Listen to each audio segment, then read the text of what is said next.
Rahim my dear well wishers, कुछ अहम हालात, कुछ अहम ख़बरें, कुछ मायूसियाँ, कुछ खुशियाँ। सैफ़ुर रहमान आपके सामने सलाम अर्ज़ करता हूँ।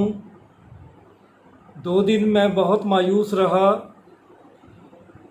अपने कंट्री के हवाले से, पाकिस्तान के हवाले से, महंगाई के हवाले से, मायूसियाँ और ताकत का इस्तेमाल और लोगों की महरूमियाँ और गरीब आदमी के हालात। तो इन मामलात ने मुझे आपसे दूर रखा 2 दिन। हिम्मत नहीं पड़ रही थी, दिल नहीं कर रहा था कुछ करने को, लेकिन कुछ अच्छी खबरें मिली तो मैं आपके सामने आ गया। तो my dear well wisher educators के हवाले से 2 अच्छी खबरें हैं। एक तो सीनियर एचएम के हवाले से ये खबर है कि एमफिल जो है वो ख़त्म किया जा रहा है और अब सिर्फ एक्सपीरियंस की बुनियाद पर आपको जॉब मिल जाएगी, आप अप्लाई कर सकेंगे। अगर आपका 5 साल का 10 साल का तजर्बा गवर्नमेंट का है तो बेहतर है। अगर एफिलिएटेड और रजिस्टर्ड अदारों के साथ भी अगर आपका 5-10 साल का तल्लक रहा है तो अप्लाई करने के आप काबिल होंगे। It was a good news. दूसरी, जो आर्ट्स के सारे सब्जेक्ट हैं उनके बारे में भी सोचा जा रहा है कि इनकी जो शर्त है उसको भी किसी तरह पाबंद ना किया जाए कि फ़लाँ सब्जेक्ट का होना ज़रूरी है। ओवरऑल जितने भी सब्जेक्ट हैं आर्ट्स के, उनको इजाज़त दी जाए। साइंस के हवाले से ये है कि तमाम सब्जेक्ट को इंडिपेंडेंट कर दिया जाए और जिस तरह लेक्चररशिप के तौर पे इम्तिहान लिया जाता है, रिटन टेस्ट लिया जाता है, उसी तरह फिज़िक्स, केमिस्ट्री का, बायो का, मैथ का टेस्ट लिया जाए जिसमें 80 नंबर का सब्जेक्ट और 20 नंबर का जीके हो, और मैथ भी इसी तरह इसी लिस्ट में शामिल हो और बाकी तमाम सब्जेक्ट भी। तो these are 2 good news regarding educators. तो एजुकेटर्स के भर्ती के हवाले से 2-3 दिन से आप भी खबरें सुन रहे हैं। पंजाब गवर्नमेंट ने रिक्वेजिशन कह लें या लेटर कह लें, चेयरमैन पीपीएससी को लिख दिया है और अब ये प्रोसेस दूर नहीं है। इंशाल्लाह जुलाई के एंड में या अगस्त में ये प्रोसेस शुरू हो जाएगा। तो ये एजुकेटर के हवाले से अच्छी खबरें हैं। और बाकी जो जॉब्स आ रही हैं, वो जितनी भी खाली जॉब्स हैं जिनकी एडवर्टाइजमेंट किसी वजह से ना आ सकी, ईद के बाद इंशाल्लाह जितनी भी अपकमिंग जॉब है जिनका अक्सर जिक्र होता है वो भी आ जाएंगी। तो this is also good news. Results के बारे में कि जो आम तौर पे मई में पेपर हुए थे उनके रिज़ल्ट आपको जून में मिल जाएंगे ईद के फौरी बाद, जिनमें सिविक्स है, पॉलिटिकल साइंस है, आपका हिस्ट्री है, इसी तरह साइकोलॉजी वगैरह है, ज्योग्राफिया है। तो आपको जून में वो रिज़ल्ट मिल जाएंगे। तो और जिनके जून में ही पेपर हुए हैं, जिनमें इंग्लिश भी शामिल है, इस्लामियात, एजुकेशन वगैरह शामिल है, ये भी जुलाई के आखिरी हफ्ते में एक आधा आ सकता है या अगस्त के शुरू में उनके रिज़ल्ट भी आ जाएंगे। तो आप अपने आप को इंटरव्यू के लिए तैयार करें जो लोग समझते हैं कि वो अच्छा परफॉर्म करेंगे।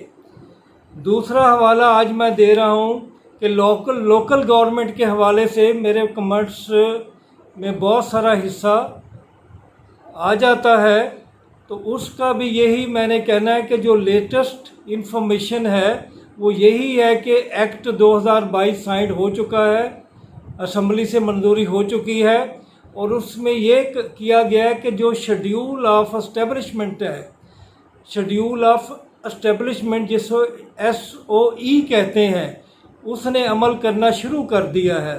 अब आपके सिर्फ 36 डिस्ट्रिक्ट नहीं है, क्योंकि नई पॉलिसी के मुताबिक जो तहसीलें हैं उन पे भी COs लगाने हैं और उनकी तादाद 145 है। जो पेपर पहले हो चुके थे, जिनके रिटन टेस्ट हो चुके थे, उनके लिए खबर है कि उनको वहीं से कंटिन्यू करेंगे, लेकिन जो सीटें 200-250 के करीब नई पॉलिसी के मुताबिक सीटों में इजाफा होगा, इनको री एडवर्टाइज किया जाएगा। तो माय डियर वेल विशर, इस किस्म की खबरों में आपको अपने तौर पे तैयार रहना चाहिए। तो फिर आखिर में वही मैंने बात करनी थी कि बहुत अफसोस होता है कि वो किसी ने तो कहा था कि बहुत तकलीफ़ देता है अदम को तुम्हारा ज़िक्र हर महफ़िल में आना। तो आपका ज़िक्र अच्छी तरह से नहीं आ रहा। इकनॉमिक्स से बात शुरू हुई, फिर केमिस्ट्री को भी देख लिया हमने, फिर फिज़िकल एजुकेशन को भी देख लिया। पता नहीं कि मेरे वेल विशर को क्या हो गया, फीमेल्स को क्या हो गया है। उन्होंने कमेंट्स में कहा है कि पेपर मुश्किल आता है, आप हमें नसीहतें करने के बजाय पीपीएससी से भी बात करें। मेरा उनसे सिंपल ये जवाब है कि आपकी जो बहनें 98 कामयाब हुई हैं, उन्होंने तैयारी कहाँ से की और आप क्यों रह गई? अगर वो कामयाब हो सकती हैं तो आप क्यों ना हो सके? और आपको बारहा कहा जाता है कि खुदारा सब्जेक्टिव स्टडी की तरफ आए, कंसेप्ट क्लियर करें, उसके बाद एमसीक्यू की तरफ आएँ। आपका रुझान ये है कि आप मसलसल मेहनत तो करते नहीं हो, आखिरी 1-2 हफ्ते एमसीक्यू इकट्ठे करने में लगा देते हो और फिर इम्तिहान दे देते हो। अफसोस, सद अफसोस के अगर आपका आजकल जिक्र आ रहा है तो अच्छा नहीं आ रहा। आप अपने आप को बेहतर करें, इम्प्रूव करें। कुछ लोग आपके सामने, ये मैं किसी पार्टी के लिए नहीं कहता, कुछ लोग नून लीग के होंगे, कुछ पीपल पार्टी के, कुछ पीटीआई के। मेरी हमदर्दियाँ as a leader Imran Khan के साथ हैं, वो आपके सामने है। उसने अरूज भी देखा, वज़ीर आज़म भी बना। 3 महीने पहले वो ज़ीरो हो चुका था। उसने 73 की उम्र में मेहनत की, हिम्मत की, बहादुर बन के डट कर मुकाबला किया और वो आज फिर अरूज पे आ गया। अब आपको पता है कि इस वक्त जो भी सर्वे आ रहे हैं उसमें he is the number 1 leader, क्योंकि आपने उसमें इस्तेकामत देखा, वो आपने उसमें गिरकर उठना देखा। आप भी अगर सब्जेक्ट में रह गए हैं, मेरे जो वेल विशर्स अच्छे मार्क्स नहीं ले रहे, आप कायदे आज़म को फॉलो करें, अपने लीडर को फॉलो करें, सबसे पहले प्रॉफिट मोहम्मद को फॉलो करें। फिर इस आज के दौर में अगर फॉलो करते हैं तो उन लीडर्स को करें जो मसलसल जहद कर रहे हैं। तो आपको भी हिम्मत करनी होगी, कोशिश करना होगा। 73-75 में लोग अपने पाँव पे खड़े होकर दोबारा मैदान में आ चुके हैं। इल्हामा इकबाल का फिर शेर मुझे मसलसल याद आ रहा है, जो आपकी अक्कासी करता है कि न वो इश्क में रहीं गर्मियाँ, न वो इश्क में रहीं गर्मियाँ, न हुस्न में रहीं शौकियाँ, न हुस्न में रहीं शौकियाँ, न गज़नवी में वो तड़प रही, न गज़नवी में तड़प रही, न खम है जुल्फ़े अयाज़ में। तो आप में वो चीज़ें नहीं हैं, ना तड़प रह गई, ना हुस्न में वो शौकियाँ रह गई।